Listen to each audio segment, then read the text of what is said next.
Ji, welcome everyone to the third lecture on probability in our probability module in mathematics for machine learning. Yeah. So let's get started here.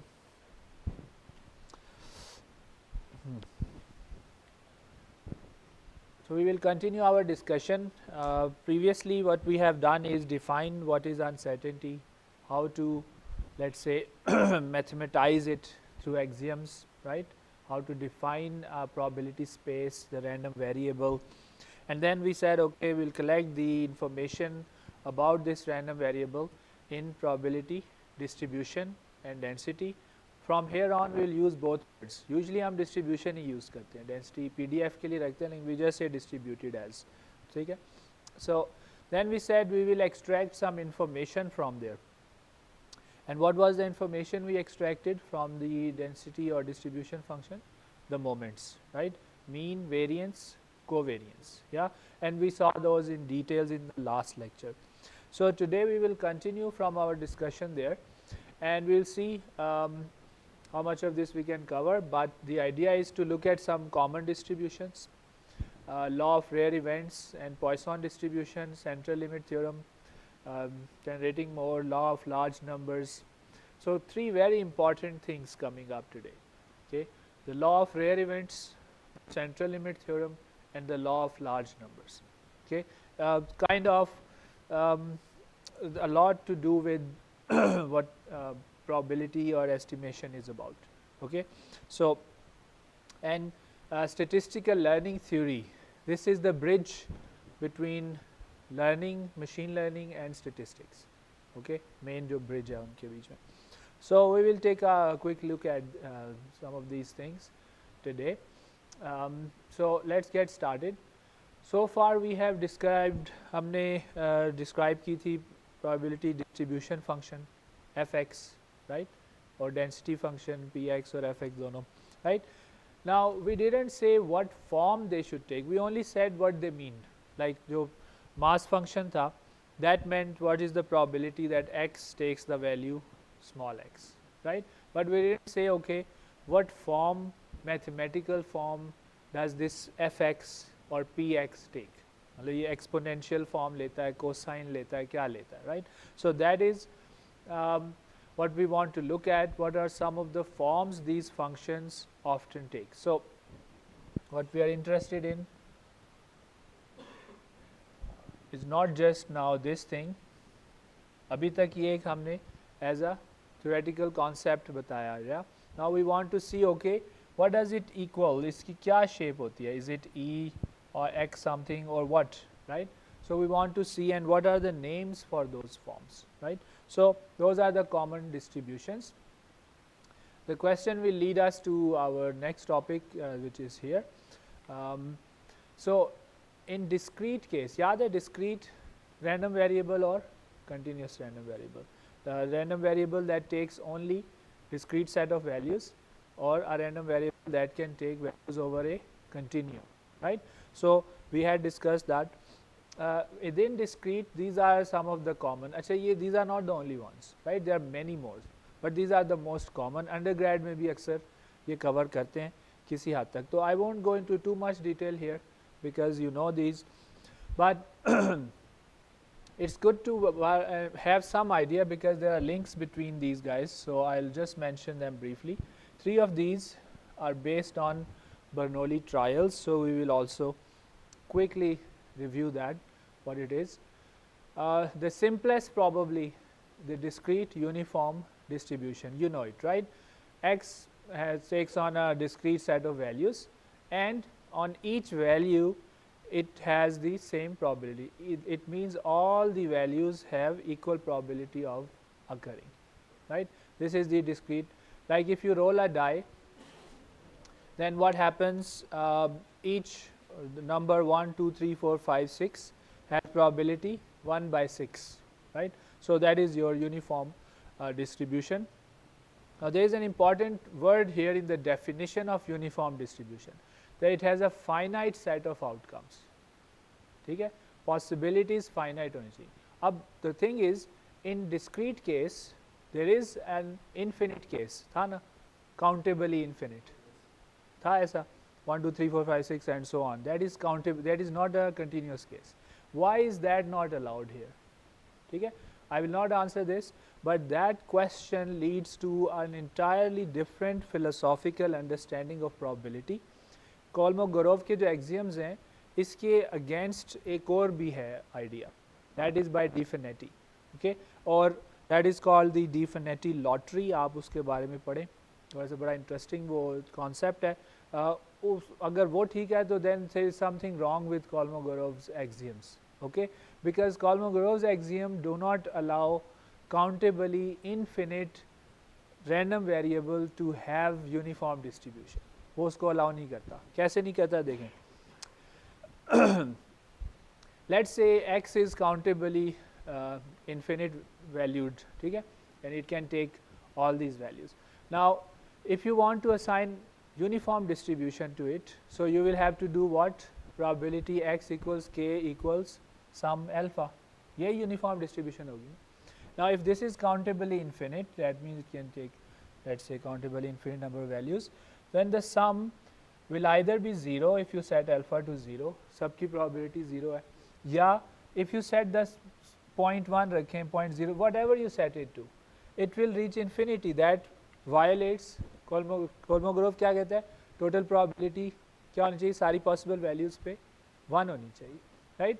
So Di-Finetti says that there is something wrong with the axioms, because there is no reason to say that countably infinite random variables cannot have uniform. क्यों नहीं हो सकती, ठीक है? And then he has a thought experiment about people taking a lottery. बड़ा मज़े का है वो, पढ़ने वाला है, ठीक है? So बहरहाल इस कोर्स में उसका टाइम नहीं है, maybe in another course we can see that. So mean and variance of, yeah, you know that from definition we can calculate कि उसकी क्या बनती हैं. Now the Bernoulli trials. So I usually undergrads में I usually tell it like this. आपको idea है Bernoulli trial का? अभी आप ले भी रहे हैं या? So just for completion I'll say this. Let's say you have a lot of free time and a lot of petrol. So आप decide करते हैं, I'll take a coin and my car and drive, and every time I reach a fork I will either take left or right by ठीक है. Heads आया तो I'll go right, tail आया तो I'll go left, ठीक है. At every turn new toss, ठीक है. At every turn the same probability of going left as before, क्योंकि toss करें तो 0.5 पहले भी थी बाद में, ठीक है. तो and at every turn only 2 possibilities, ये हम assume करें, ठीक है. So then you could, after maybe 3 or 4 turns, ये हालात हो सकते हैं, right? You could take any of these paths. One path will be what? One realization, right? But before you take that, all of these are possible. ऐसा ही है ना? So these are your possibilities. Now what you have to remember is that the same experiment is repeated, as I said. Only 2 possible outcomes. हर दफ़ा 2 ही possibilities हैं, yeah? And the probability of each remains the same. ये नहीं कि दोनों की point left और right जाने की 0.5 होनी चाहिए. What we say is that if the probability of going left is 0.4 in one toss, in one turn, then the next time going left should still be 0.4. ये हम कह रहे हैं, ये बराबर होना ज़रूरी नहीं है. इस केस में बराबर है, by the way, so that is fine. Lastly, all the repetitions are independent. अब आप ये आपको समझ आ रही है, आपका हर डिसीजन पिछले से इंडिपेंडेंट है कि नहीं, क्योंकि आपने दोबारा से नया कॉइन टॉस किया, तो कोई वजह नहीं है सोचने की जो कॉइन टॉस में रिजल्ट उसका नहीं होगा, right? So in that sense it is independent. So an experiment that satisfies these conditions is called a Bernoulli trial, and basically a collection of Bernoulli trials is a Bernoulli process. ठीक है, क्या होता है इसमें? It consists of several repetitions. Each repetition is independent of the other. Each repetition has only 2 outcomes, जिसको हम अक्सर success failure कह देते हैं. The probability of success is the same during each repetition, और फिर फेलियर की 1 माइनस सक्सेस होनी चाहिए, क्योंकि 2 ही ऑप्शन आप दे रहे हैं हमें ऐसे. सो Now some questions we may ask, what is the probability that in n repetitions you take exactly x left turns?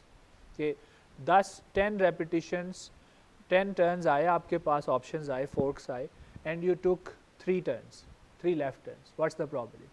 Yeah. Similarly, it could be that you picked 10 capacitors, company से आपने fan लिए हैं 10.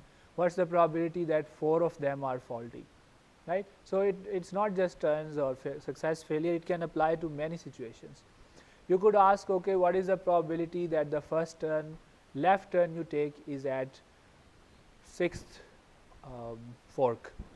Okay? So there are many questions you could ask, and the answer to each of these is a random variable, and each one has its own distribution, and we have names for those, because ये बहुत ज़्यादा आते हैं इस तरह के सवाल कि अब you pick 6 let's say chips, semiconductor chips. What's the probability that 3 of them are faulty? Yeah, you keep receiving something. What's the probability that the first faulty thing that comes to you is the 8th one? Okay? This helps us a lot in many planning, design, and let's say buying decisions. So what is the probability that you take 3 left turns? क्या है आपके ख्याल से यहाँ से इस वक्त?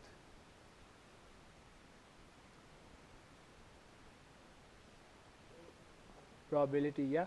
So to get there, वो एक ही option है, right?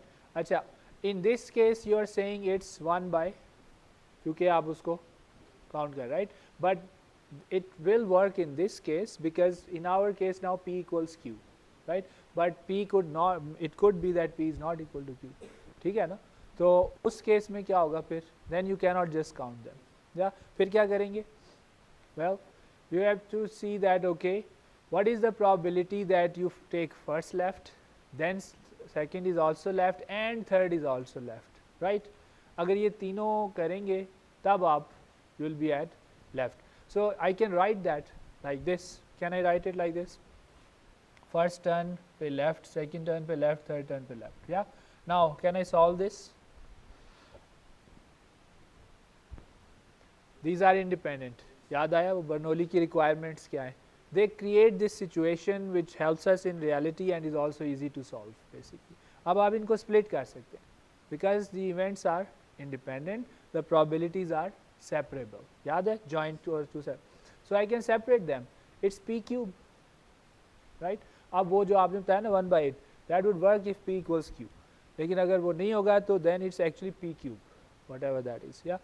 So what's the probability that you take exactly 2 left turns? In here there are, if you can see, it happens 2 times. Yeah, exactly 2 left turns. So again, interestingly, you can get to the first one if you take left, left and right, or plus. Yeah, again plus क्यों है, बीच में एक minus term क्यों नहीं आ पा रही? क्योंकि these are disjoint now. You cannot be in these any, इनमें से दो पे आप नहीं पहुंच सकते इस experiment में. You have to be at one of them, right? So all the laws you learned are being used here now, not just independence but also now disjoint or mutual exclusion is being used. So yeah, so left left right or left right left or right left left, ppq pq pp so on, 3p square q. Yeah, so basically now these are the distributions that come out from what we just described. Yeah, if x is the number of successes in n Bernoulli trials, मैं जिसको left turn कह रहा था आप successes ले लें, ठीक है? So you're saying we did experiment 10 times. What is the probability that I get 5 successes? Success आपने define करना है, left है, बड़ा product है, क्या है वो आप पे, but so x क्या, x की what's the probability that there are 5 successes, what's the probability there are 6 successes? Now if there are 10 trials, what's the probability that there are 11 successes? वो तो 0 है, ऐसे ही है ना, 1.5 success भी नहीं हो सकती, ठीक है? So we already know some rules that will apply. Actually this is the probability density that applies to this problem, और ये exactly उसको match करती है जो भी मैंने आपको करके दिखाया. You can check that. Yeah, so this has a name, it's called binomial distribution. मालूम है आपको ये? So it is built on Bernoulli trials and a particular question. What is the question in yellow?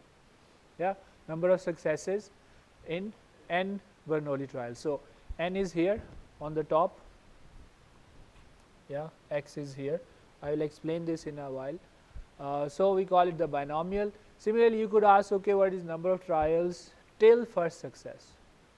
Yeah, जैसे हमने कहा था पहला left जो है आप छठी बार जाके लें, पहला लेफ्ट. या सो दैट्स कितनी दफ़ा आप एक टेस्ट दें GRE का या तो number of trials till you succeed. या so that is number of trials till first success. That is here again we can see that. और इसका नाम क्या है इस डिस्ट्रीब्यूशन का? Geometric distribution. Similarly, you could ask, okay, what is the number of trials till R successes? So I am picking up some, पता नहीं बादाम ले रहा हूँ, एक दो एक करके ले रहा हूँ. So how many of these will I have to eat to get 4 bad जो होते हैं ना almond कड़वे वाले जो होते हैं, right? Let's say, yeah. So you can think of that. So number of trials till R successes, it's here. ये आपको पता है इसके अंदर जो n फैक्टोरियल और वो सारा कुछ लिखा हुआ है. So interpretation I will tell you just for one of them. ये बड़ा इजी है इंटरप्रेट करना. This is the number of successes in n trials. ठीक है, देखें why is there a px? Because you are expecting x successes. Like if x is 3, then there are 3 successes. So success 3 times multiply by failure 10 minus 3. अगर n 10 है 7 time fail होंगे, 3 time succeed करेंगे. ये success की probability है. Here is the probability. Why are they being multiplied? These are independent events, all of them. So we can separate them each. सबका p cube कर लें जो मर्जी. इसका क्या काम है? कोई बता. हाँ, क्या सिलेक्ट करें? 10 में से 3 चुनने हैं. अब ये तो किसी ने नहीं कहा कि पहले 3 है, दूसरे 3 है, या पहला, तीसरा और 8वां है. तो व्हाट इज़ द हमारे पास कॉम्बिनेशन इसीलिए होते हैं ना. तो एन चूज़ एक्स कर दिया बस. So it makes perfect sense. इसमें कोई ऐसी मसले की बात नहीं है. Why does X go from 0 to n? वो मैंने पहले बता दिया. अगर आपने n ट्रायल्स किए हैं तो उस 15 सक्सेस, 10 ट्रायल किए हैं 15 सक्सेस तो नहीं हो सकती, right. So you have to limit the range. So you can verify that what I showed you before fits with the formula. Similarly, interpretations इनकी भी ये है, इंटरेस्टिंग है. You can see those. ये है number of trials till R successes. इसकी समझ आती है? How many trials would I have to make till I get 3 successes? Yeah. So this is of course how many. Why should p have a power of r? Because you said there should be r successes. ठीक है, तो बाकी सारे जो हैं वो क्या होंगे फिर उस वक्त तक? फेलियर होंगे. मुझे नहीं पता कब आना है वो, तो it's an x now, it's not n. या ये क्या है?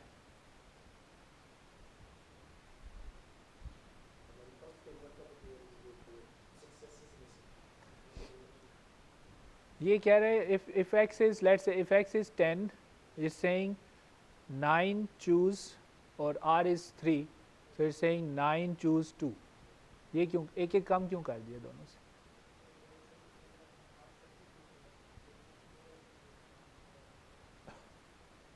Okay, so number of trials till R successes. Yeah, so basically देखें इसमें एक ट्रिक है. It's not that straightforward. The last thing क्या होगी इसमें? आखिरी एक्सपेरिमेंट में क्या होगा? सक्सेस होगी ना, तभी तो आप रुकेंगे. ऐसा ही है. तो आपके पास आखिरी तो लॉक हो गया. कॉम्बिनेशन पढ़ते ना ABC है. अगर मैं कहूँ C की 3 डिजिट्स हैं या लेटर्स हैं और मैं कहूँ तीसरा C फिक्स है, तो फिर A B पे आप चेंजेस करते हैं, C को तो नहीं छेड़ सकते. ऐसा ही है. So the last one is already fixed by the way it is designed. So आप दैट्स वाई इसमें एक्चुअली आपके पास जो फ्रीडम है वो एक वैल्यू कम की हो चुकी है. ठीक है, ये सिंपल सी बात. सो yeah, so each of these from the using the formulas of expectation and variance जो हमने last time detail में, we can now, पहले तो हमने सिर्फ formula define किए थे ना कि it's the integral and so on. Yeah, now we can find them for different distributions. ठीक है, straight forward, कोई उसमें स्पेशल बात नहीं है. The law of rare events. पता है आपको लॉ ऑफ रेयर इवेंट्स? नहीं पता? Okay, so in many situations or we often come across situations where a lot of things can happen but only a few actually do. ठीक है? And the ones that happen are rare. Okay, only a few actually do. For example, how many people do you think can call my mobile? कितने लोग कर सकते हैं mobile पे call मेरी? कोई भी कर सकता है, बिलियंस में तो हैं, पैसे हों और कॉल करनी आती हो, मुल्क का डायल कर दे दो, रैंडम भी ट्राई कर सकते हो मुझे, यस, कोई रोका तो नहीं हुआ, पर कितनी कॉल्स आ रही हैं? So me getting a call is a rare event compared to the humongous size of people who could call me just right now. ऐसे ही है ना? That is what the law of rare events works on.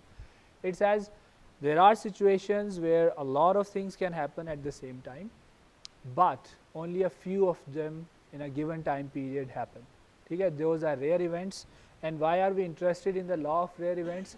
Because it leads to a very useful distribution, the Poisson distribution. ठीक है? So we for Poisson we are going to say that the लोग plan करके मुझे तंग करने के लिए call नहीं करे, it's independent. Okay, that can happen, then Poisson won't apply. Yeah, then we'll need a variation of Poisson. We actually have it, but we normally work with the most general, most commonly applicable problems. Yeah, so so as I said, there are few, they are rare. Now let's say from past observation or reliable assumption, I know that the expected number of events per unit time, like I know per hour how many calls I get. Okay, me getting calls on this phone is a rare event, but I know, okay, based on history, in 1 hour I'll probably get 1 call on this mobile. Yeah, that will be my lambda, expected number or the arrival rate per unit time. And let's say I know that it is fixed. Okay, again you might say, well, no, there might be times that it's not. Yeah, we agree, there are variations of the Poisson distribution. In some cases it's just approximate, but it works very well, so we will go with this. Achha, lastly, we know that the chances of 2 events occurring at same time are essentially 0. Okay, तो ये assumptions अगर meet होती हैं आपके process, ठीक है, whatever random occurrence you are trying, arrival of customers in a bank for example, जो भी आप करना चाह रहे हैं, model करना चाह रहे हैं, radioactive decay of isotopes, yeah, whatever you're trying to model, if it's almost fits, exactly fit होता है in assumption में, fine, almost fit होता है, still it's fine. Okay, most of the time many of our problems fit in these assumptions and they can be modeled. So examples of, I have already given you calling people, all of you in my lecture could fall asleep right now, yeah, but only a few do, right? कोई कोई बड़ी class में सो भी जाते. तो बहरहाल additional examples, number of overflow floods in a river per decade, number of goals in a football match, large meteors hitting earth, machine malfunctions per year, locations of defects in materials. By the way, we say occurrence, पर इसका मतलब नहीं कि सिर्फ time में हो, they can be in space, यानी how many cracks are there per centimeter or per meter, ठीक है. So occurrence doesn't just mean in time, although हम लिखते हैं उसको t है अपने आसानी के लिए, but it can be spatial or some other way. Like the, by the way, yes, this study has been done, number of chewing gums on a given tile follows the Poisson distribution. Okay, US में at least इन्होंने किया, हमारे तो है इस तरह की टाइलें होती नहीं है, chewing gum कहाँ से आएगी, है तो now you may ask, okay, how many of these rare independent events actually occur in a given interval, ठीक है, कितनी cars इस intersection से pass करेंगी in a given interval. Yeah, if you want to ask that question, the distribution that will help you decide the probability of 10 of those happening, 100 of those happening, अगर मुझे घंटे में एक call आती है तो आज अगले घंटे में 50 कॉल्स आने की प्रोबेबिलिटी कितनी है, पहले ही मुझे अंदाज़ा है, लेकिन मे बी आपने जब प्लानिंग करनी है actual for customers, for machines, for delivery, so many things, you need some sort of numbers. Yeah, so there these things come in very handy. So here it is, the probability that k events occur in an interval t is this thing. Okay, this is the arrival rate, expected arrival rate per unit time, and this is the time. अगर इन दोनों की unit same हो, number of occurrence per decade and this is a decade, then you can remove t. Okay, so अगर इनके जो उसका जो inverse unit है they are same, then you don't need it. Yeah, so if lambda is given per second and time is also seconds, then you can remove t. But if lambda is given 10 seconds and time is lambda is given per second, 4 arrivals per second, and t is 5 seconds, then you have to keep it there, multiply करना पड़ेगा उससे, ठीक है. So yeah, non-negative integers are allowed definitely. Events cannot be negative. 0 होगी, 0 call आएगी, 1 आएगी, 2 आएगी, इसका हो गया. So it cannot be negative. For unit interval you can just simplify this formula. So let's look at this very carefully, the Poisson distribution. How does it look? Firstly, the distribution has only one parameter. अगर आप इस फॉर्मूले को देखें तो इसमें क्या है, अननोन क्या है, k तो आपने फाइंड किया है ना कि probability that k events occur, k तो आप देंगे, 3 इवेंट्स की प्रोबेबिलिटी क्या है, 5 की क्या है. सो इस डिस्ट्रीब्यूशन को डिटरमिन करने के लिए the only thing you need is one parameter, lambda. It's a single parameter distribution, lambda. In fact, it can be shown that the mean and variance of Poisson are both lambda. Okay, आप calculate कर सकते हैं इस formula से. So, for example, what does this mean? Px 610 क्या मतलब होगा इसका? एक मतलब इसका ये कि probability that x equals 6 given lambda is 10, that expected arrival rate per unit time is 10. Now, what is the probability that 6 events will occur in the unit time? Yeah, that's one. Another way to say is that probability, yeah, I already said that. Okay, fine. So इसकी shape कैसी होती है पता है आपको, Poisson की? सबसे आसान तो यूनिफॉर्म है, सीधी लाइन लगा दे, या फिर गाउसियन सबको याद होती है. इसकी क्या है?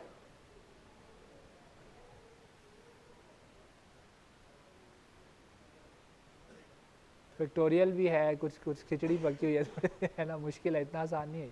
या anyway its shape changes but mostly it is kind of that exponential या वो बेल कर्व की तरह की है, बहरहाल उतनी नहीं है, उस तरह नहीं है ये. So depending on the arrival, expected arrival rates, if lambda is 6, but it's not surprising when you say lambda is 6. क्या कह रहे हैं आप? क्या ये expect 6 calls to come per hour, let's say, ठीक है. So of course it should peak near 6, और चूंकि discrete है तो वो 2 points पे कोई median कोई निकलना होता है, ठीक है. लेकिन if I say that I normally receive 6 calls per hour, then the chances of receiving 12 calls per hour in the next hour should be rather low, ऐसे ही है ना. Or similarly the chances of receiving no call should also be low, and it should peak towards the actual expected value, जितनी calls मुझे आती हैं historically per hour. Yeah, so that is your Poisson distribution. Yeah, fine. So you can look at this example later, overflow floods, and how do you calculate that. So let's say they are saying that there is a particular river and there is one big flood in it every 100 years. तो आपको अब lambda क्या मिला? 1 flood per 100 years. तो unit आपका time का 100 years है आप, ठीक है. Calculate the probability that there will be 0 flood. 6 floods आने की क्या चांसेस हैं इन 100 years? लो होने चाहिए, क्योंकि उसमें वैसे नॉर्मली हिस्टोरिकली एक आता है, राइट. लेकिन still you want to know कि हम ऐसा मुल्क हैं दुनिया में हैं जो प्लानिंग करते हैं बहरहाल कि बर्फ़ थोड़ी सी ज़्यादा पड़ गई तो क्या होगा, ठीक है. सो हम तो हर दफ़ा हैरान रह जाते हैं कि मानसून आ गई, पता नहीं कितनी सदियों से चल रहा है ये साइकिल और हर साल हम परेशान हो जाते हैं, यार ये कैसे आ गई इतनी बारिश, ठीक. सो अगर हम प्लान करने वाले लोग होते तो हम थोड़ी सी प्लानिंग करके प्रोबेबिलिटीज़ निकाल के कुछ प्लानिंग कर सकते हैं. या कि हो तो सकती है ना, डबल बारिश हो नहीं सकती, हर 4-5 साल बाद हो जाती है और हम सारे परेशान हो जाएंगे, ठीक है. तो बहरहाल you can calculate the probabilities and plan if you want to. या इरादा ना हो फिर मुश्किल है. right. So based on the Poisson distribution क्या है? Number of events, rare independent events occurring in an interval. Yeah. What if you keep a count of that and plot it? एक event आपने 0 से शुरू किया, एक event हो गया, आपने एक वैल्यू ऊपर कर दिया प्रोसेस को, एक और इवेंट हो गया, एक और वैल्यू ऊपर कर दी. नाउ दैट कर्व जो बनेगा, right, that is called a Poisson process. ठीक है. And how does the Poisson process look like this? To keep things simple we always insist that you start at 0. ठीक है. Then whenever there is a call received you count up, another call received. देखें, याद है ये random है, call बड़ी जल्दी भी आ सकती हैं, बड़ी देर बाद भी आ सकती हैं, राइट. तो ये ऐसा नहीं है कि कोई फिक्स चल रहा है, but this process itself is kind of continuous. Jump discontinuities हैं इसके अंदर, उसके अलावा ये कंटिन्यूस है, क्योंकि you can calculate this process at any time. वो जहाँ जो इवेंट हो जाता है अगले और उसके बीच में ये लॉक रहती है वैल्यू. ठीक है, उस पर चलता रहता है. So let's say it's lambda is 0.5. The y axis represents, as I said, the count of how many Poisson distributed events have occurred in interval 0 to t. Okay. You can also use it, actually you can it can be proven that the number of events within any interval will follow the Poisson distribution. ठीक है, यही Poisson process होता है basically. So for example y25 का क्या मतलब है? Number of Poisson distributed events in the interval 0 to t. ठीक है. अगर आपने निकालने हैं इन दो इंटरवल्स के दरमियान नंबर ऑफ पॉइसन, तो कैसे कर सकते हैं? ट्रिक क्या कर सकते हैं आप? y10 माइनस, है ना तो वो निकल आएगा. या तो नाउ y25 इस केस में क्या वैल्यू है उसकी? 12 है. It's 12. That is one realization. Yeah, it's a random number, so it could have been something else. It could have been 13, it could have been 5. I want to know what are the chances of getting y25 equal to 5. I want to know what are the chances of y25 being 30. Yeah, so since we already said it's Poisson distributed and lambda is 0.5, I can actually calculate that exactly and plot the distribution. ठीक है. अभी इसकी value क्या नज़र आ रही है मुझे? 12. Let's say whatever the arrival rate etcetera is, and the chances of it being much above or much below we can, it can be adjusted, और you can find the probabilities of that. So when not to use it, I already said it. जो assumptions थी, if they are failing don't use, और if approximate फिर भी आप use कर सकते हैं if they are not failing. So if any of the assumptions are failing, for example, students actually entering a lecture hall before a class, अब वो ज़ाहिर है mostly just before the class and in the first few minutes group में आते हैं और काफ़ी सारे आते हैं, तो arrival rate तो vary कर रहा है, जबकि Poisson कहता है arrival rate should be fixed, yeah, and no two events should occur in this at the exact same time, yeah. So similarly, powerful earthquake may increase chances of more powerful aftershocks. तो अब ये events independent नहीं रहे. ठीक है. So अगर कोई भी assumption independence की events happening together, if they are failing, then it happens. But we do have extensions of Poisson. Okay, the compound Poisson, zero truncated Poisson, mixed Poisson. अगर आप interested हैं तो आप पढ़ सकते हैं. जहाँ ये violate होती हैं, we have variations of Poisson. पर फिर ये जो बेसिक पॉइसन है उसमें फिट नहीं आ सकता प्रॉब्लम आप. ठीक है. Then we have slide. इनका प्रॉब्लम क्या होता है? दे आर एनालिटिकली हार्डर, में और पैरामीटर्स आ जाएंगे और मसाइल आना शुरू होते हैं, right. But still we have these and they can be used. अब ये आता कहाँ से है? Poisson distribution formula. आपने देखा वो फार्मूला क्या था? लैम्डा के ई लैम्डा और के फैक्टोरियल टाइप. या where does that formula come from? ठीक. अब इसके पीछे लॉ ऑफ रेयर इवेंट्स है, और लॉ ऑफ रेयर इवेंट्स का एक और नाम है Poisson limit theorem. Okay, what it says is this. It says if there are n Bernoulli, you remember अभी हमने discuss किया था binomial distribution जो Bernoulli trials पे based है, ठीक है. What is this saying? That out of n possible events, what's the probability that k occur? यही था ना. अब imagine करें Poisson में हम क्या कह रहे हैं, let's make these events rare. So let's take n to infinity. Then we are talking about Poisson, क्योंकि इसमें भी they have to be independent. याद है सारी conditions ये meet करेगा, right? The only thing you need to do is say the number of possible events is now huge, n goes to infinity. Actually mathematically if you set n to infinity and if that limit exists, that limit is the formula for Poisson, ठीक है. So Poisson is a limiting case, limit n goes to infinity as the number of possibilities grows extremely large, each possibility becomes rare, the law of rare events come into action and converts the binomial distribution into Poisson distribution. Okay, there is a condition that the I written that the limit should exist, and the Poisson limit theorem says the limit will exist if n times p converges to a fixed value, और उस value को हम असल में lambda कह रहे होते हैं, ठीक है. So it's quite an interesting thing. Now अभी हमने क्या किया है briefly, very fast, क्योंकि आप पहले भी आती होती हैं ये चीज़ें बहुत सी. We have covered some discrete distribution, right? Uniform, and then there were 3 covered by geometric वगैरह, and then Poisson. Yeah. Now here we are going to look at the most important continuous distribution. आपको पता है कौन सी है continuous में है, सबसे अहम कौन सी है यार. एक डिस्ट्रीब्यूशन अगर सारी दुनिया में किसी लोगों को पता हो गाउसियन है नॉर्मल और कौन सी हो. वो यूनिफॉर्म वगैरह एप्लीकेशन के लिहाज से इतनी खास नहीं है, मतलब मैंने हार्डली कभी यूनिफॉर्म यूज़ किया हुई. गाउसियन कम्स अप और विल सी टुडे व्हाई, इसमें कमाल क्या है इसके अंदर, ठीक है.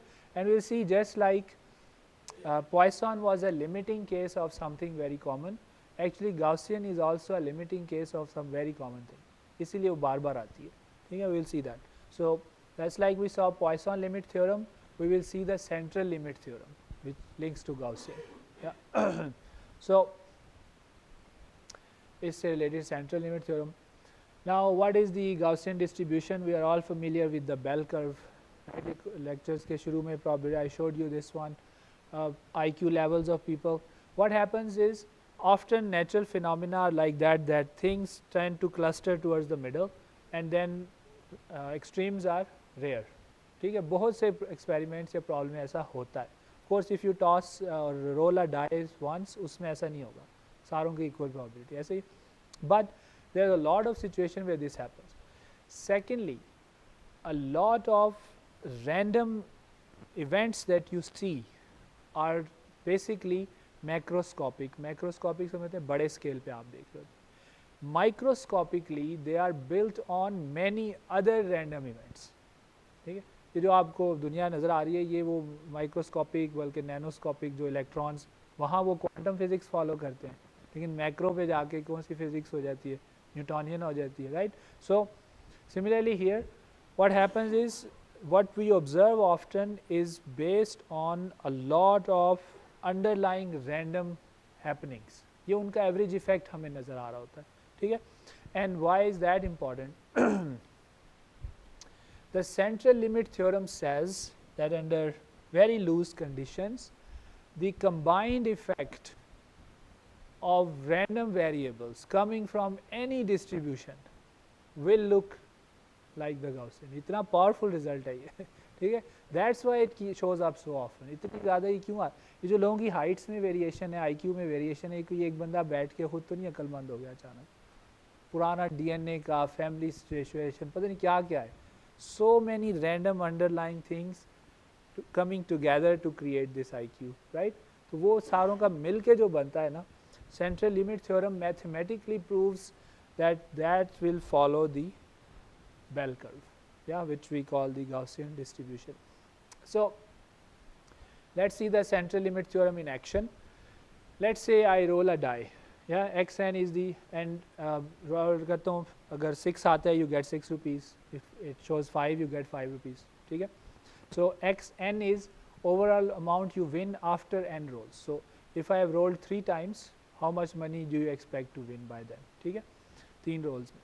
So let's look at the distribution of xn. For n equal to 1, what is the distribution? पहली दफ़े एक रोल अगर मैं करूँ सिर्फ, तो you will win 1 rupee with probability 1/6 and win 6 rupees uniform है, ठीक है. पर आप देखें अगर मैं 2 रोल करता हूँ, 2 दफ़ा रोल करता हूँ, टोटल पैसे आप कितने, 1 रुपया तो नहीं जीत सकते, मिनिमम 2, मैक्सिमम 12, उनके बीच में हर एक की प्रोबेबिलिटीज़ हैं. अभी नोट करना, individually each roll is uniformly distributed, ऐसे ही है. लेकिन आप उनका कंबाइंड इफेक्ट देखें, जा रहा है उस तरफ किधर जा रहा है वो देखिए, इट्स नॉट 100, सिर्फ 5 में वो पूरी शक्ल निकल आई गाउसियन की. Underlying is not at all that thing, वो यूनिफॉर्म है. Not just this, if you started with something as odd as this, ठीक है, let a random variable vi have very strange looking distribution like this, the sum of 2 of them will be this और 4 का sum फिर वो यार. So very powerful results, yeah, that what make Gaussian distribution the most important distribution we cover, yeah. So now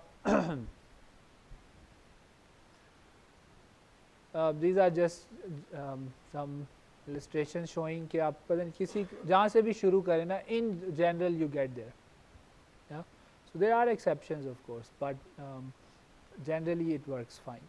ये this a very nice Galton board, physics वगैरह में भी और प्रॉबिलिटी में बड़ा दिखाते हैं स्टूडेंट्स को. So you are throwing balls ऊपर से और ये पेग्स लगे हुए हैं, ठीक है, पेग्स हैं. So the ball hits the peg, it can go left और राइट. बर्नौली ट्रायल्स नज़र आ रहे हैं, और एक पेग से लेफ्ट गई तो अगले से लेफ्ट जाएगी या राइट जाएगी, इसका पिछली से कोई ताल्लुक नहीं है, ठीक है. सो इंडिपेंडेंट हो गए, ठीक है. Now what is happening, it's a lot of independent random effects, each one is a Bernoulli trial being repeated many times. जब उनका जो combined effect है वो देखें क्या निकलता है, Gaussian निकलता है, yeah. So again very useful. So in simple words, what does the central limit theorem say? The average, I like to call it the average behavior, but mathematically behavior doesn't mean anything. So the average of independent identically distributed random variables follows a Gaussian distribution, ठीक है.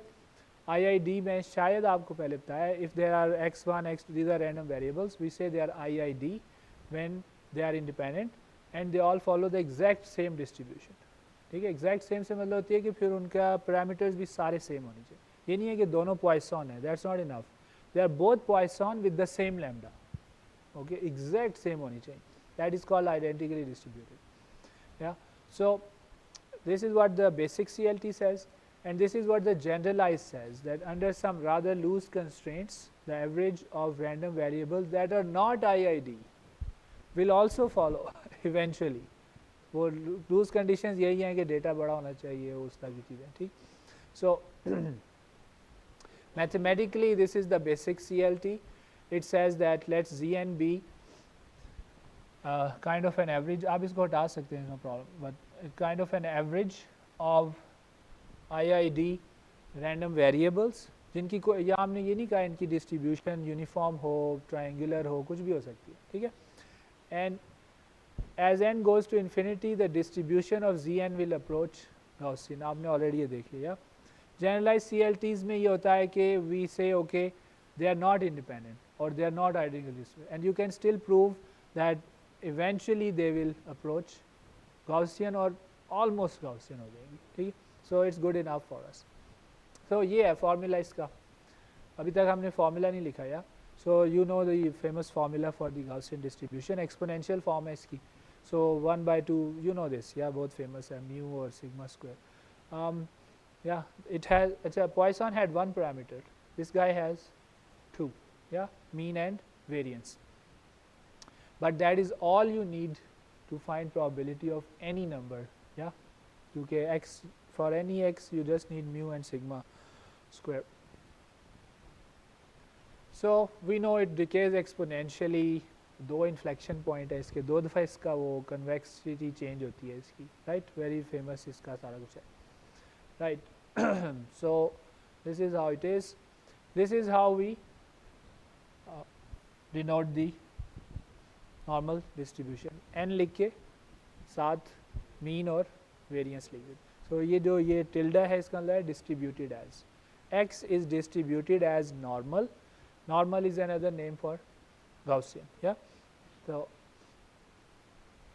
role of mean and variance both basic सबको पता होता है. As you change the mean, the distribution goes left or right.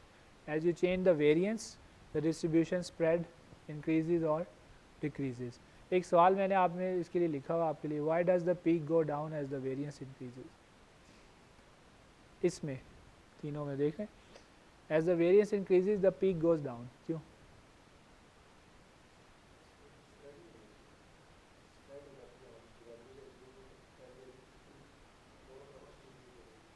So हाँ असल बात है. Axioms of Kolmogorov. Yeah, the total area under the curve has to remain 1. तो अगर आप हिलाएंगे तो फिर उधर नीचे लाना पड़ेगा उसको. That's the only reason. ठीक है. Okay. So yeah, we said that.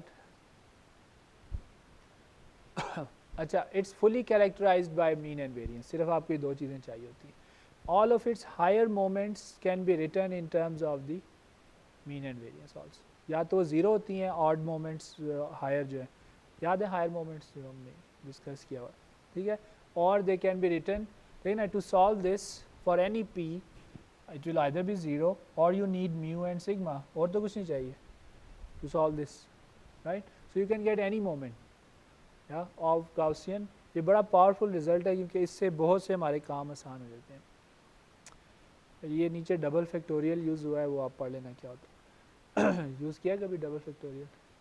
ये वो नहीं है जो आप समझ रहे हैं कि फैक्टोरियल का फैक्टोरियल उसका नहीं है, right. It will pick up products based on the parity. कि वो इवन है तो 6 है तो 6 4 क्या आएगा 2 इस तरह, ठीक है. और अगर ऑड है तो 7 पीछे क्या है 5 3, ये इस तरह होता है. ओके.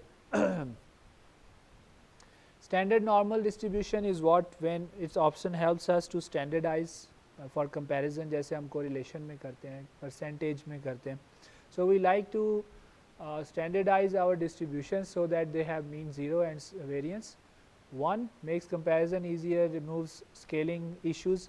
जैसे आपको मैं दूं कि यार ये variance check करो, मिलियन आ रही है, आपको बहुत वेरिएशन है, पता चले वो सितारों का फासला है, तो आना है बिलियंस में आना चाहिए, ऐसे ही.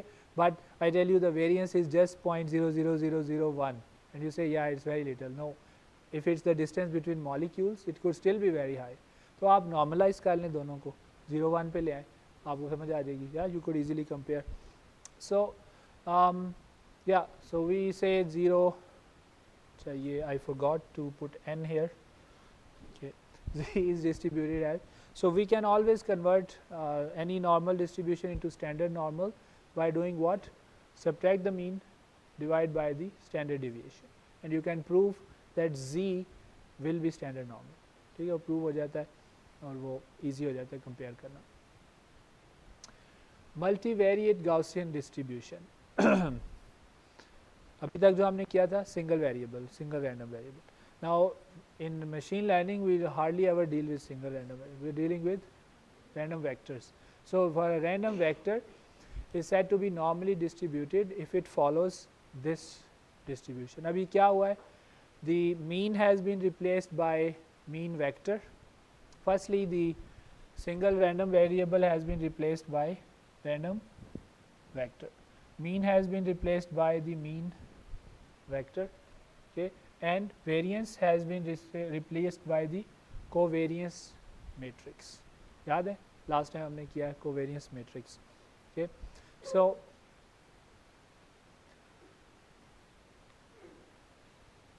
in machine learning we deal with these.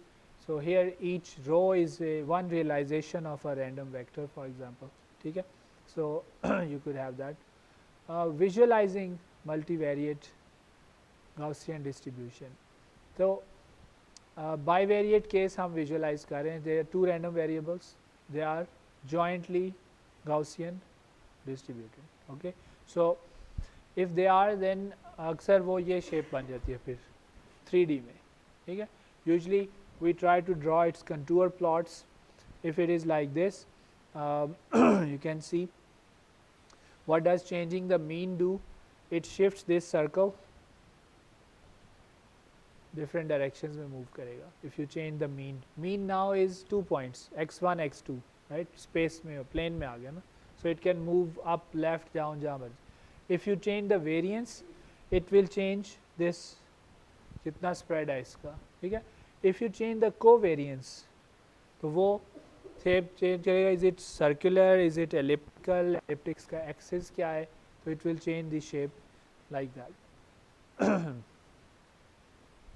We represent often by contour plots. Contour plots की समझ आती है, right? Usually there is a scheme showing. Red का मतलब होता है कि number high होता जा रहा है. Blue का मतलब होता है cold होता जा रहा है, कम होता जा रहा है. So यहाँ पे जो shape बननी है round होगी, elliptical होगी और एक value होगी. जो यहाँ बननी है वो भी elliptical होगी पर much higher value. तो वो shape यही वाली निकलती है, right? You can imagine that. Or that is your contour plot. You can standardize for multivariate also. Now instead of 0 mean, you will have a 0 vector. Similarly, instead of 1, you will have an identity matrix. Yeah. So there it is. Yeah, sigma equals I होगा. This requires all the random variables to be standard, normal and independent. Okay. So वो नहीं होगा तो you cannot get standard normal. अच्छा, अब Gaussian में बड़ी important properties हैं which really helps us a lot. जैसे exponent है ना integral में, integral का exponent का integral क्या होता है? Integral होता है. Exponent का derivative क्या होता है? Exponent. So it acts as a eigenfunction of this, linear functions and integrals.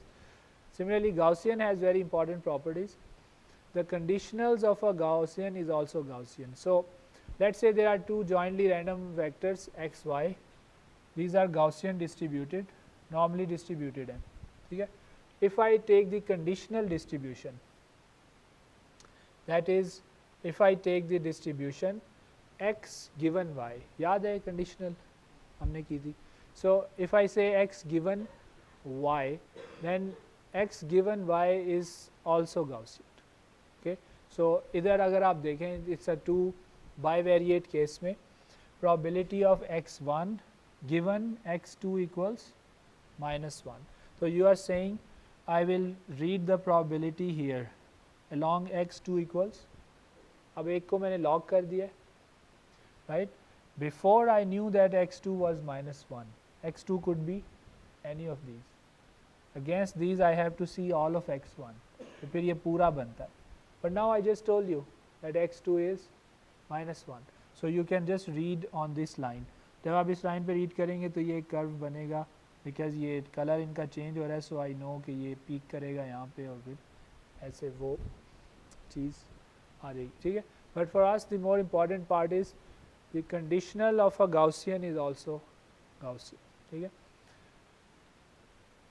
The marginal of a Gaussian, so jointly Gaussian से अगर आप marginal distribution निकालते हैं, that is also Gaussian. इसमें और उसमें क्या फ़र्क था पिछले वाले में? Here you will read you will integrate over this whole line to get this value. Okay. Conditional में you plot the whole thing. Yeah, but in marginal you integrate over this. वो आप जब फॉर्मूला दोबारा देखेंगे marginal वगैरह का तो आपको समझ आ जाएगी. क्या? So अच्छा, product of Gaussians is a special Gaussian. We call it the scaled Gaussian. It is also Gaussian, but there is a scaling factor. Interestingly, the scaling factor, which is not random, can be written in a formula which looks exactly like Gaussian. ठीक है, ये जो C का formula लिखा हुआ है ना, but there is nothing random about it, ये एक वैल्यू निकलती है इसकी. This is called a scaled Gaussian. तो ये स्केल्ड गाउसियन की एग्जांपल है, you can just look at it later. अच्छा ये बड़ा इंटरेस्टिंग है, इतना कुछ गाउसियन निकला है लेकिन दो सिंपल सी बात गाउसियन ही निकल रही. Sum of Gaussian is not always Gaussian. ठीक है, सो let x and y be two Gaussian distributed, then is not necessarily. There are several exceptions. दो मैं आपको बता रहा हूँ. Exception 1, the sum of two independent Gaussian distributed random variables is Gaussian. So वैसे उनका sum दो Gaussians का sum Gaussian नहीं है, but if they are independent Gaussians then their sum will be Gaussian. Secondly, if they are jointly Gaussian, ठीक है, Px comma y is a Gaussian distribution. If that is the case, then their sum will be Gaussian. Okay, so linear transformation matrices जो हम करते आ रहे हैं vector space.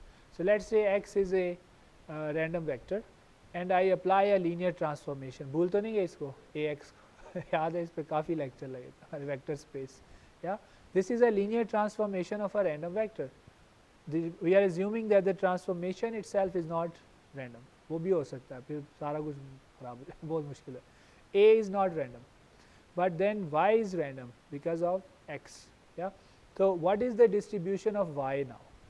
या वो मैंने ऊपर लिख दिया. Distribution linear transformation of Gaussian is still Gaussian. So it turns out this is the distribution of y. Now the mean is replaced by the mean of Ey is a times Ex, क्योंकि a खुद तो random नहीं है, वो separate हो जाएगा. So it's this thing. Variance similarly you can calculate from variance of I think I've shown it. Yeah, वो ऊपर. Variance of y is the covariance of yy, which is the covariance of ax, which you can show to be a sigma at.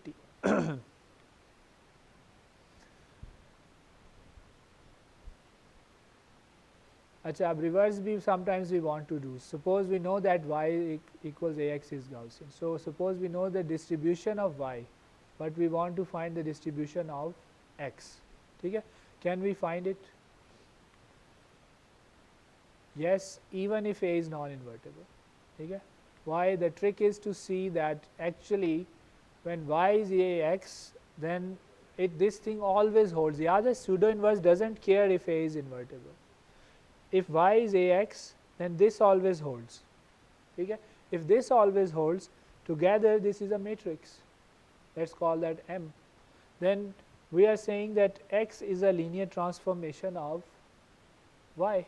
ऐसे ही, तो हम फिर दोबारा formula लगा देंगे linear.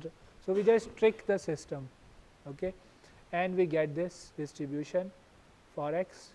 Okay, and if a is invertible, the formula will simplify because वो जो पूरी बड़ी चीज़ें हैं वो a inverse रह जाएगी बस. You can check that, मैंने करके दिखा दिया आप. अच्छा, ये connected भी हैं. In some ways they are continuous and discrete cousins of each other.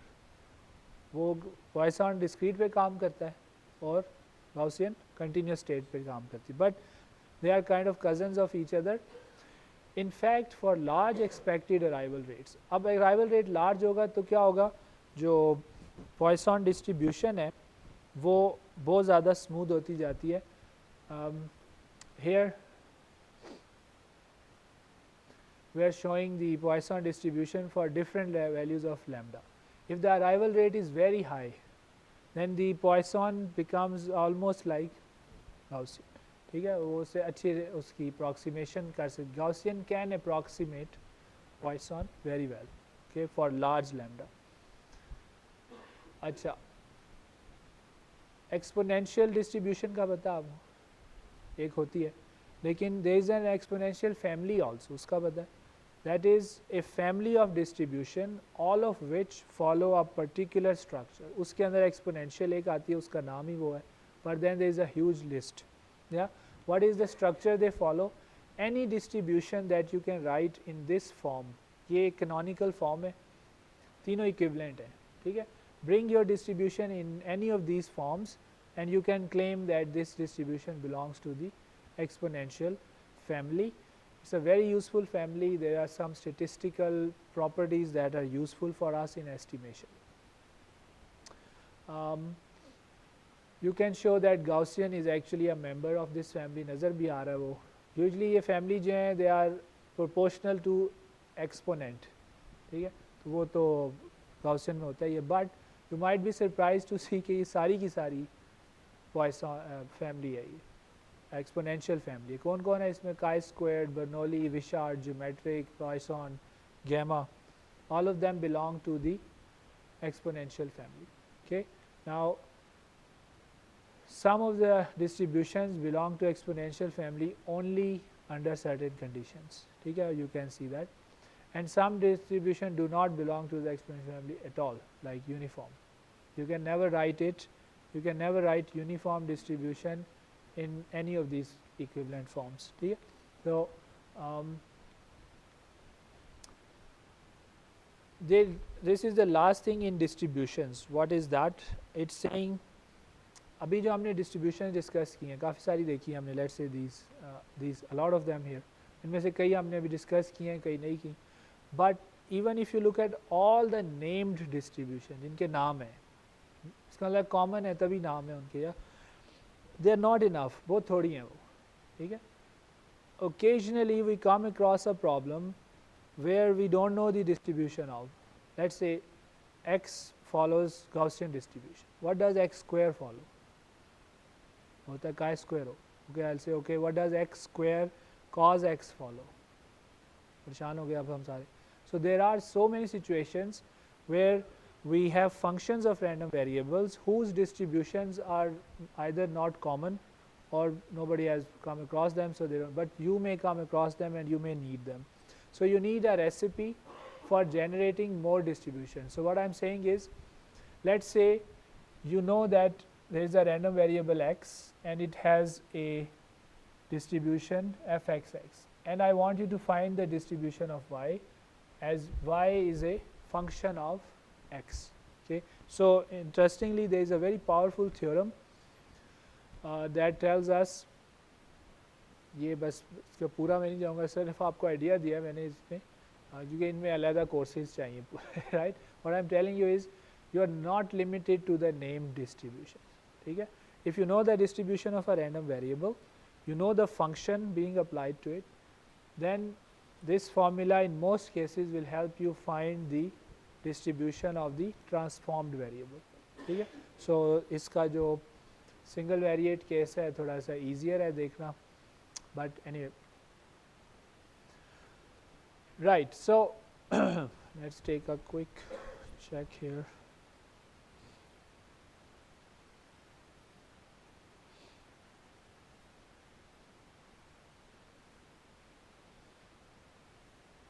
Yeah, so we have some time. देखते हैं जितना होता है. So what did we finish so far? Some discrete distributions, जिसमें Poisson भी थी, law of large event, law of rare events हमने कर लिया. Then we went to the continuous Gaussian and we saw the central limit theorem. And then we saw the bigger family, the exponential, briefly, थोड़ा सा, right? And lastly, we saw a formula or a recipe for making new distributions as you need them.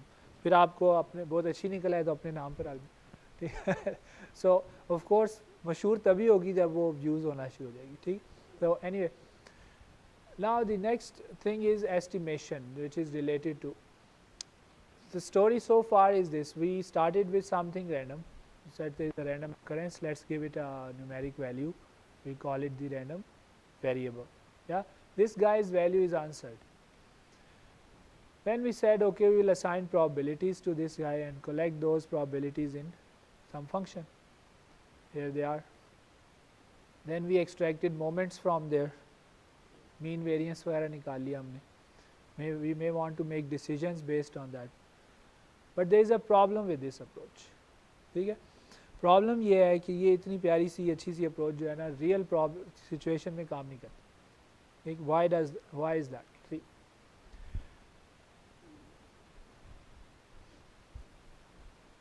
in general, the real problems are not about tossing a coin or rolling a die. क्या पता हो कि 6 साइडें हैं और 6.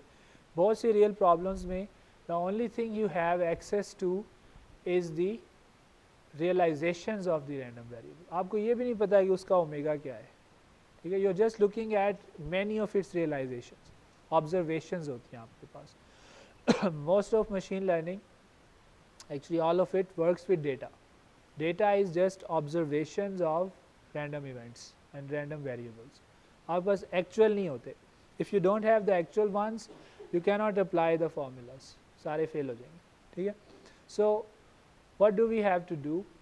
We have to resort to estimating the distribution or the moment or the sample space from data. जो आपको चाहिए, you will have to estimate it from the data.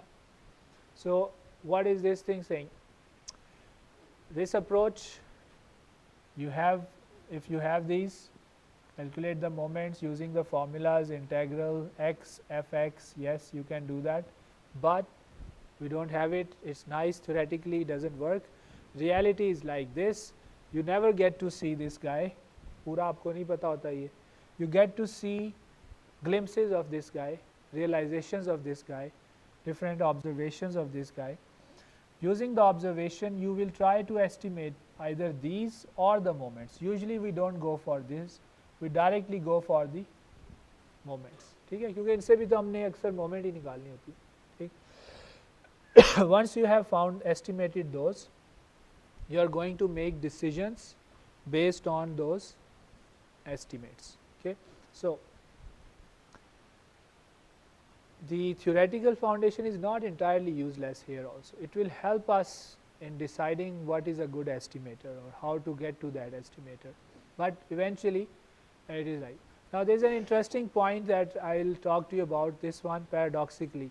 Remember we said there is some uncertainty, then our lack of knowledge is not absolute, so we know something about it, we collected that here, but now we are saying sorry, we actually don't have this nice thing, we are going back to something that is uncertain, yeah, because we are going to estimate. So how does that work? We are going from something uncertain to something uncertain. Well, it's resolved by keeping in mind that we will try that our estimates are less uncertain than the original data. अगर उसके बराबर ही uncertain है तो आपकी estimate का कोई फ़ायदा नहीं, ठीक. मतलब आप कहेंगे जी ये शादी में जो है ना 100 से 200 लोग आ सकते हैं, आपसे कोई बोले कितने, क्या एस्टिमेट है कितने आ जाएंगे, आप कहें 100 से 200 लोग आ ठीक है, तो कोई फ़ायदा नहीं, आप कहें 50 से बढ़ा दें आप उसको, फ़ायदा तो नहीं होगा. You need to reduce the, in your guesswork even which is random, you need to reduce the uncertainty, right. So let's see this.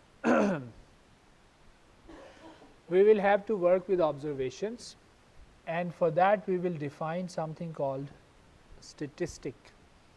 A statistic is information that you extract from data. Okay, वैसे हम कह देते हैं कि statistics उसको भी कह देते हैं कि कितने लोगों ने जवाब दिया है या क्या, but actually it's not that. It's the information you extract from the data you collect, not the data. Okay, proper जो math में, statistics में, probability में इसका ये मतलब. So let's see an example how to work with data now. Yeah. Suppose you wish to find the average height of adults in Swabi. Swabi में जो लोग रहते हैं adults जो हैं उनकी average height आपने निकालनी, ठीक है. अब एक हाल ये है, take the height of every adult in Swabi, then you will get the exact perfect value आ जाएगी. That we will call the population statistic or the population height or the true average height. वो true होगी क्योंकि आपने सबकी height ले ली. But क्या problem है? Too hard. Maybe you could devise a biophysical formula of how heights change or something. वो भी बहुत मुश्किल होगा, ठीक है. I don't know if it's even possible.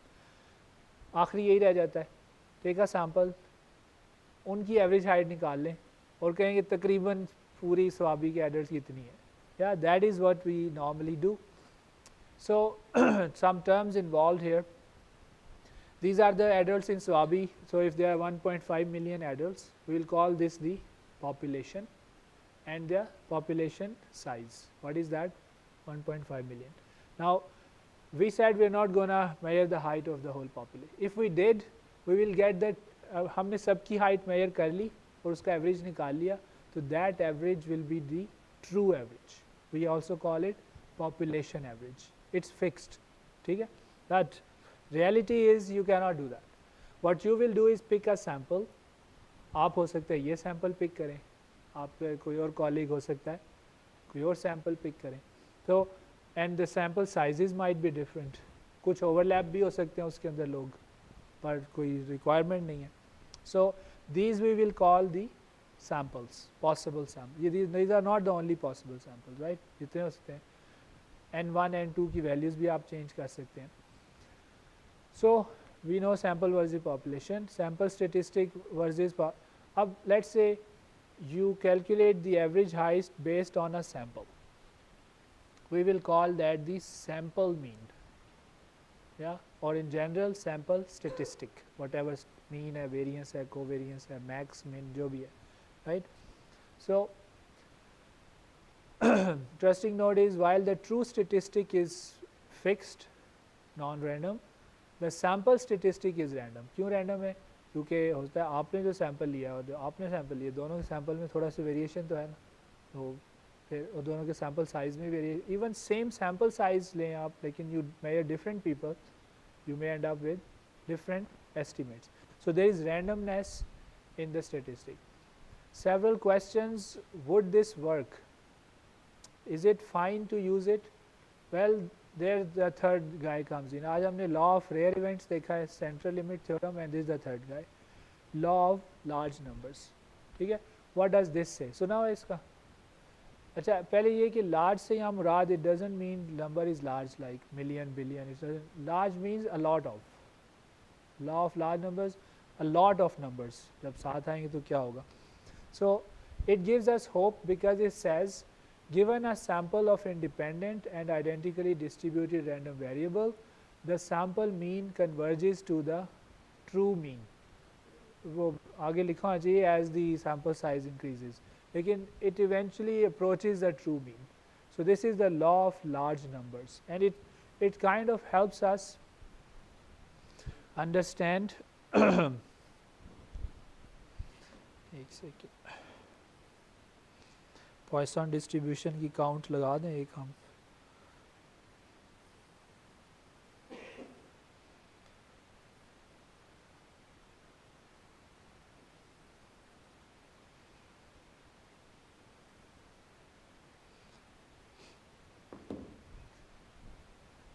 ये समझ आ गया law of large numbers.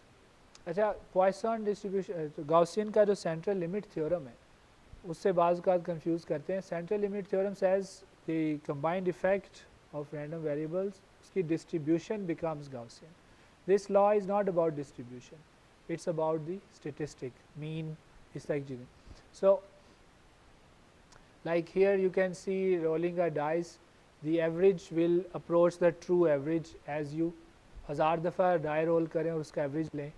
As you keep the increasing the number, you know that theoretical is 3.5 होता है ना उसका, so it will approach that definitely. Yeah.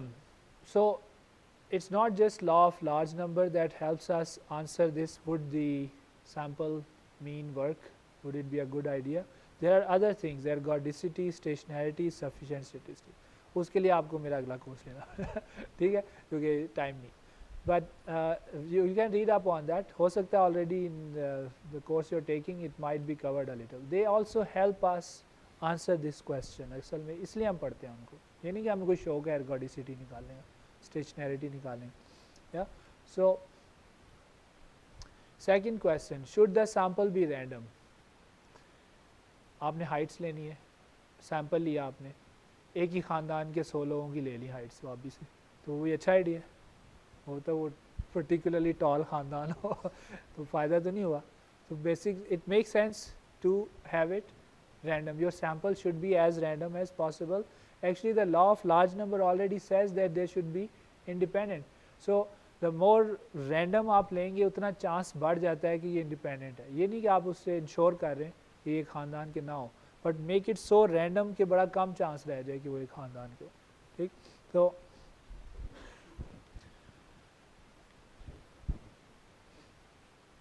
So that's a statistic. Third question, how large should the sample be? कितना बड़ा sample होना चाहिए? अब total population of adults in Swabi 1.5 million. You want to find the average height. सबकी नहीं ले सकते, वो true आ जाएगी फर्क नहीं कर. 500 की लेंगे, रैंडम होने हैं वो तो हमने तय कर लिया. कितनों की लेंगे? 600 की हाइट लेंगे, फिर एवरेज अच्छा हो जाएगा, कैसे पता चलेगा? ठीक है. So the answer to this question really depends on how accurate you want the estimate to be, how much variation you can allow in the estimate. अगर आप सैम्पल एक लें, एक बंदे की हाइट लें ठीक है, कितनी वेरिएशन हो जाएगी हर एक आप में से अलग हाइट लेके आएगा मेरे पास, ऑलमोस्ट वेरिएशन बहुत बढ़ जाएगी. यू हैव टू डिसाइड कि आपने कितनी अलाउ करनी है उसमें, right. It also depends on the underlying distribution. Distribution खुद कितनी स्ट्रेंज है या क्या है. So typically the larger the sample, the safer you are, but there is a problem. Of course, larger sample means more effort, so you don't want to overdo it. So we will answer some of these questions. Would different samples lead to the same value? So इस आप में से एक student ने इन 1000 लोगों की Heights ली, दूसरे ने कोई और 1000 या 800 लोगों की हाइट्स ले ली. ठीक है, दोनों जो एवरेज निकालेंगे सेम आएगी या डिफरेंट आएगी? है डिफरेंट आएंगी ना, रैंडमनेस होगी बिल्कुल. So it will be random even if the sample size is same, unless you use the exact same sample, फिर नहीं हो. लेकिन why would you do that? या so if the sample statistic is random, what is the distribution? अब हमने क्या तो दिया वो रैंडम है, पर उसकी डिस्ट्रीब्यूशन क्या है, ताकि हमें थोड़ा पता तो चले ना कि कितना वेरी करता है कितनी प्रोबेबिलिटी के साथ. इसको हम कहते हैं sampling distribution, the distribution of a statistic taken from a sample. So if you measure the mean, the average from a sample, then that average is random, that average has a distribution, we call it the sampling distribution. ठीक है. So we teach that in undergrad also, so I guess you know.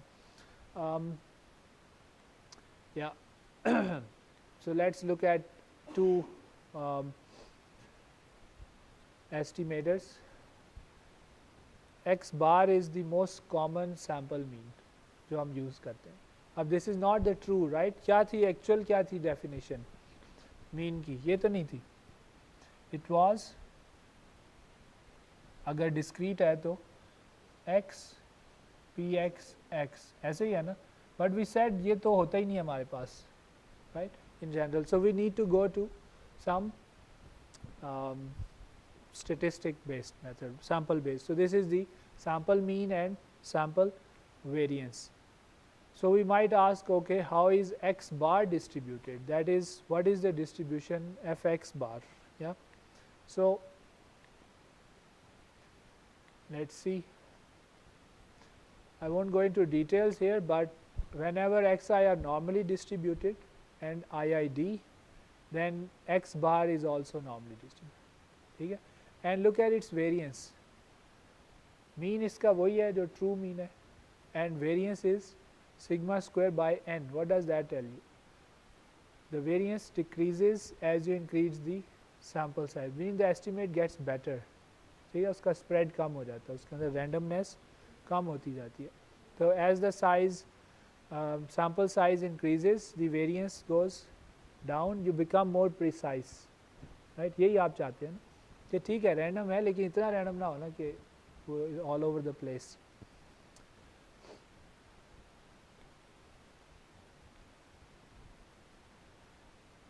If xi are not identically if they are not Gaussian but still identically distributed, the central limit theorem tells us that still it will approach this normal distribution with a similar mean and variance. So you can start with many others and get here.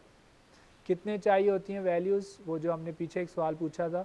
Usually n greater or equal to 30 is good enough. ठीक है. So that works fine. You can read on the sample variance yourself. So the sixth question here is, if multiple estimators are possible, which is the best estimator? So how do you define an estimator that is good? For example, ये आपको पता है variance के दो estimators हैं, ये भी है पहला भी और दूसरा भी. क्या फ़र्क है इनमें? Second one has 1 by n minus 1, सिर्फ ये फ़र्क नज़र आ रहा है, right. So which is better? Now interestingly, the first one makes sense, but we often use the second one. First one, why does it make sense, more sense? ये ज़्यादा sensible लगता है देखने में, क्यों? हाँ, जितनी टर्म्स हैं उसी से डिवाइड हो रहे हैं, यही तो हम करते हैं. बट आप पता है we hardly ever use this, almost always. क्यों? ये n-1 में क्या कमाल है? What is a good estimator? How do we know this is a better estimator of the sample variance? Yeah. So let's play a game of darts. Oh, darts फेंकते हैं ना? Yeah. So the bullseye is the true value theta that you want to estimate. ठीक है? हमारे case में that was the population height average. Yeah. पूरी स्वाबी की average height जो है पूरी population से अगर निकालें, that's the true value theta. Estimator is the person throwing the darts. Every dart throw is one estimate. ठीक है? So we'll call it theta head. Now इस बंदे को देखें. Is this a good estimator, good dart thrower? No. Consistent है वैसे, है ना? Is very consistent. सारे एक ही जगह फेंकता है, पर इसका कोई मसला है. He needs to aim a little bit lower and to the left, right? इसमें bias है, bias towards one direction, right? But variance इसकी बहुत low है. अच्छी चीज़ भी है इसके अंदर, लेकिन फिर एक बुरी चीज़ है. So he is missing the bullseye. What about this guy? ये उसका opposite है. On average, he hits the bullseye, but he never hits the bullseye. Average देखें almost. So this guy is unbiased. इसमें कोई ख़ास एक डायरेक्शन में बायस नहीं है इसके अंदर, हर तरफ फेंकता है. एवरेज इसका वही है, पर वेरिएंस बहुत हाई है, फैला हुआ हर जगह. So it seems bias, low bias alone is not enough, low variance alone is not enough. What do you need to hit the bull's eye most of the time? Low bias, low variance. Try करें जेन में, अगर ये दोनों इकट्ठे हो जाएं, there is only one possibility that सारे के सारे करीब करीब भी होंगे और मीन के करीब होंगे, ट्रू वैल्यू के करीब होंगे, right? So this is basically one definition of a good estimator. It has low variance and low bias. Okay, so we define bias like this: expected value of your estimator should be equal to the true value. Second, it should be consistent. That means its variance should be low. So if there are two estimators, theta 1 hat and theta 2 hat, then the one with lower variance is a better estimator. Yep. Together these things make a very good estimator. Now you can apply these two here. इस पे अगर हम apply करें ना, so you know what comes out. The first one is unbiased, which is good, but it turns out that the first one has higher variance. इसकी variance बहुत high होती है, ठीक है? Second one has a lower variance. Okay, because of that we prefer that even though it's biased. क्यों?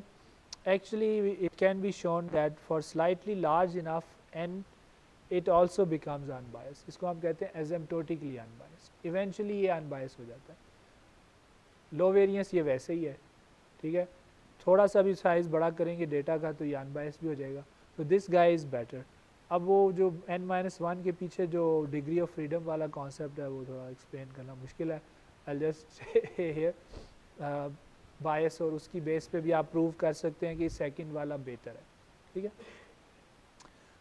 Right, so we said that are there measures other than bias and variance for a good estimator? बहुत सारी हैं, ठीक है? These are the common ones, but actually you can confidence interval से आप बता सकते हैं कितना उसका कॉन्फिडेंस के साथ आप है. Computational complexity of an estimator, if आप लोग अभी डील कर रहे हैं उससे, if you come up with a solution that's gonna take 10 years to solve on a computer, वो अच्छा एस्टिमेटर है? नहीं है. सो कॉम्प्लेक्स रोबस्टनेस, छोटा सा एरर हो गया और आपका एस्टिमेटर गया, डिवीजन बाय ज़ीरो आ जाती है हर थोड़ी देर बाद, अच्छा तो नहीं रहा. So it's not these two only. These are the common ones, but there are lots of others. जो आप जो रिसर्च करेंगे, जो पेपर्स आप अभी भी कर रहे हैं आगे भी, उनमें आप इनको भी देखेंगे. अगर हाइपर पैरामीटर ज़्यादा हैं अच्छा आइडिया नहीं है, ठीक है, कम होने चाहिए एस्टिमेटर में. सो all of these things, and actually there are many more. So what about the last one here, decision based on the estimate? Well, there is hypothesis testing, filtering, detection theory, statistical signal processing, machine learning. जो अभी हम कर रहे हैं machine learning से related चीज़ें जो आप projects में भी कर रहे हैं. So you are using these decisions there. This is the very last topic. I'll briefly mention it. Statistical learning theory. अभी हम बात कर रहे थे what is a good estimator. अब हम उससे ऊपर जाना चाहते हैं. What is a good learner? क्योंकि आप machine learning कर रहे हैं, है वो estimation he by the way, लेकिन वही iterative learning, iterative estimation improvement है. So the statistical learning theory deals with the statistical theory of finding and qualifying a predictive function based on data. Basically, it's the theory that helps us find, okay, what is a good learner function, mapping function. जब आप machine learning में कोई regression model निकाल रहे हैं, neural network model निकाल रहे हैं आप, right?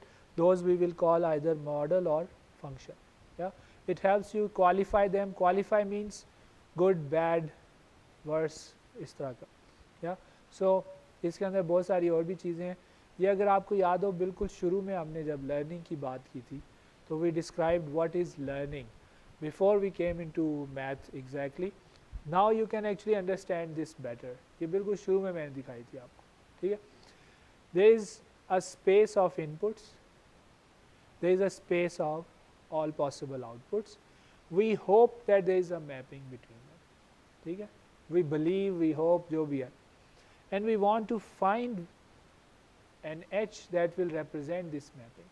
To help us find this edge, there is a bag of possible edge, H1, H2, H3, called the hypothesis space.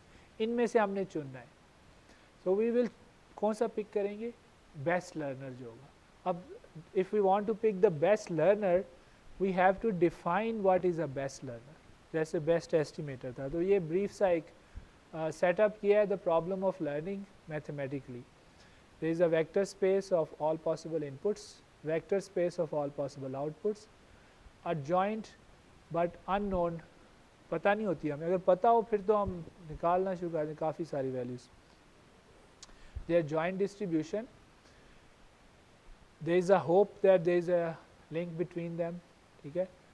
There is a space of candidate functions, H. देखिए जब आप एक neural network बना देते हैं 2 layer का और उसमें आप डाल देते हैं 4 न्यूरॉन और रीलू शीलू सब कुछ डाल दिया, तो ये अब एक आपका स्पेस बन गया एच. अब इस स्पेस में क्या क्या चेंज हो सकता है? वेट्स. हर selection of weights is a separate hypothesis, right. And आप क्या कर रहे होते हैं ट्रेनिंग में? Trying to find the best hypothesis, right. So what is that? You have to learn this to choose from here. You have observations, आपके पास कोई input output pairs हैं. You also have a distance metric. अब ये देखें इस एक slide में अभी तक जो हमने मैथ का किया है ना, सब कुछ पढ़ा हुआ है. वेक्टर स्पेस है, प्रोबेबिलिटी स्पेस है, मैपिंग है, ये metric space, the distance, the loss function. क्योंकि how can I decide if my estimator is good? The loss function says what the mapping function said and what the true value was, right? That is VFXY.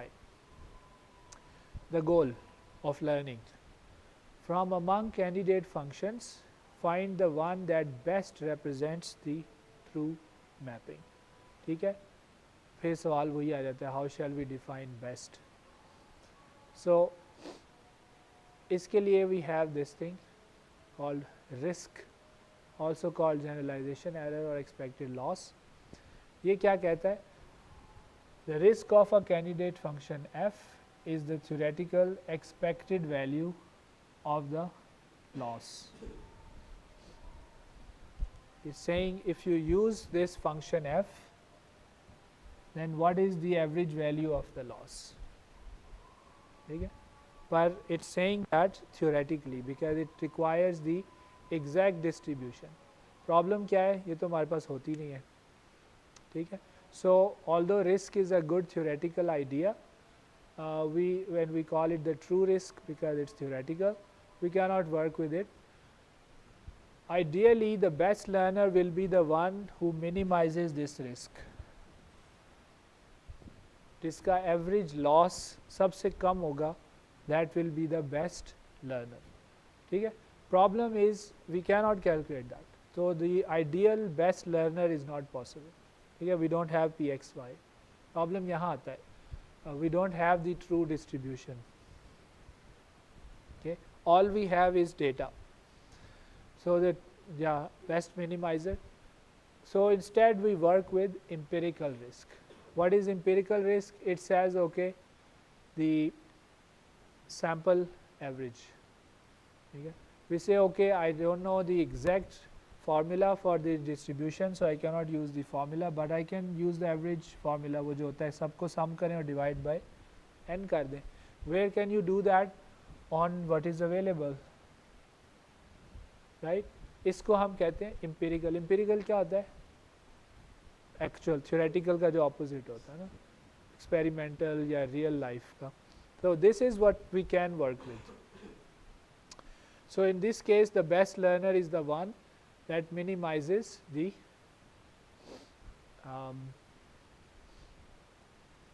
empirical loss. Very quick one here, training data और test data का आप लोगों को अब तक पता है, right? So I won't go into that. The learner is trained on training data and then it's tested on its ability to predict, ठीक है. So there can be two kinds of empirical losses then. एक empirical loss है training risk, which देखें, to calculate this empirical loss you had to use data, right? But if you split the data in two, one is training data, one is test data, then if you calculate this guy based on training data, we will call it training risk. If you calculate the same thing based on test data, we will call it test risk. दोनों empirical risk हैं, ठीक है, लेकिन इनमें data different use हो रहा है. So okay, आपको याद है overfitting versus underfitting, we discussed that. This is what's happening. Overfitting में क्या हो रहा होता है? The model class is too rich for the problem at hand. Okay, ज़रूरत जो है वो सेकंड ऑर्डर पोलिनोमियल की थी, आपने 10th ऑर्डर डाल दिया, उसने एग्जैक्टली सब कुछ माशाल्लाह फिट कर दिया. प्रॉब्लम क्या होगा, जब ये 10th ऑर्डर पोलिनोमियल आगे जाएगा ना, तो ये इसी तरह नाचता रहेगा. ठीक है, प्रिडिक्शन सारी तबाह हो जाएंगी. सो that is over fitting. Symptoms क्या है? It fits your data very exactly, but मतलब फ्यूचर वैल्यूज ठीक नहीं बताता. This second guy, under fitting, the model class is not rich enough. अगर वहाँ थर्ड ऑर्डर पोलिनोमियल चाहिए था, आपने फर्स्ट ऑर्डर डाला हुआ है, ठीक है, इट्स वेरिएशन इसमें कम है. The third one is the best in this case, but of course the main goal of a good learner is not to find a function that most closely fits the previous data, ठीक है, but to find one that will most accurately predict the future. तो इधर अगर आप देखें, इनमें तो फिर ये बेस्ट होना चाहिए, इसने कोई वैल्यू छोड़ी नहीं, सारी उसने कवर कर दी, right? But at the cost of what? Why did this guy allow some values to stay out? This guy realizes that there are going to be random variations. तो मैं उसके पीछे पागल ना हो जाऊँ कि मैं अपना मॉडल ऑर्डर बढ़ाता जाऊँ just to fit every outlier, right? I should understand that there will be random variations, so I should try to just ignore them. So we say that an estimator fails to generalize when it does not predict future values well while doing very well on training data. Training पे बड़ा अच्छा काम कर रहा है, आगे test पे वो ख़राब हो जाता है. A good learner does not fit too well at the cost of generalization.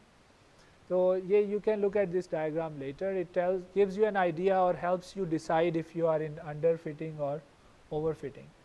If the gap between training risk and test risk, याद है वो भी हमने कहा था, calculate the empirical risk using test data, calculate the empirical risk using training data. अगर उनके दरमियान फ़र्क बहुत ज़्यादा है तो इसका मतलब है कि आप ओवर फिटिंग करें। So on the test you are doing very well, but then in training you are doing very well, the risk is very low, but there it goes high. So I've written that here. Last बिल्कुल topic है ये regularization, empirical risk minimization has the problem of overfitting. ये इसलिए मैं आपको बता रहा था overfitting. One solution that we often use is this guy. Empirical risk minimization किसको minimize करता है? इसको, ठीक है, but it has a tendency to overfit. क्यों होगी? देखें, empirical risk minimizer uses what? यहाँ क्या use करता है? ट्रेनिंग डेटा यूज़ करता है या test data? Training data use करता है। ऐसे आप उसको कह रहे हैं इसको फिट करो तो वो कर देगा, जब वो कर देगा फिर आप कहेंगे यार ओवर फिटिंग हो गई है। You have to put some term to stop it from going crazy, ठीक है, वो टर्म रेगुलराइजेशन टर्म होती है ये वाली, and it takes many forms. यहाँ जनरल लिखी हुई है कोई, but the most common one for example if the model class is the linear class जो कि neural networks वगैरह regressors, linear regressors सब में, then आपको पता है very common min norm, आप कहते हैं among all the possible solution give me the one with the minimum norm, ठीक है। so why does it work? So why does it work? Basically if you remember underdetermined system याद है आपको? Notice this problem of prediction is an underdetermined problem. क्यों? देखिए आपने मुझे 1000 values दी हैं और आप मुझे कह रहे हैं ऐसा फंक्शन निकालो जो तमाम वैल्यूज़ पे काम करता हो, यानी लेट्स से मिलियन पे काम, नोन 1000 हैं, अननोन मिलियंस में है। It's an underdetermined problem. Underdetermined problem में सोल्यूशन क्या आते हैं? मल्टीपल आ जाते हैं, ऐसे ही है। Sir what do we do? छोड़ देते हैं उसको? नहीं, we found ways the solution with the minimum norm, the solution closest to such, and हम उसके ऊपर constraints डाल देते हैं।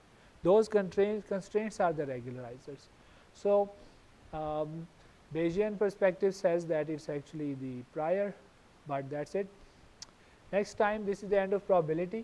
We'll look at the last module of mathematics called continuous optimization. आपने अभी ये देखा है, right? पर ये करना कैसे है, right? इसके पीछे और क्या कॉन्सेप्ट्स हैं, that is the next topic इंशाल्लाह, ठीक है। So thank you so much, it was slightly longer lecture but we had to complete this, close this.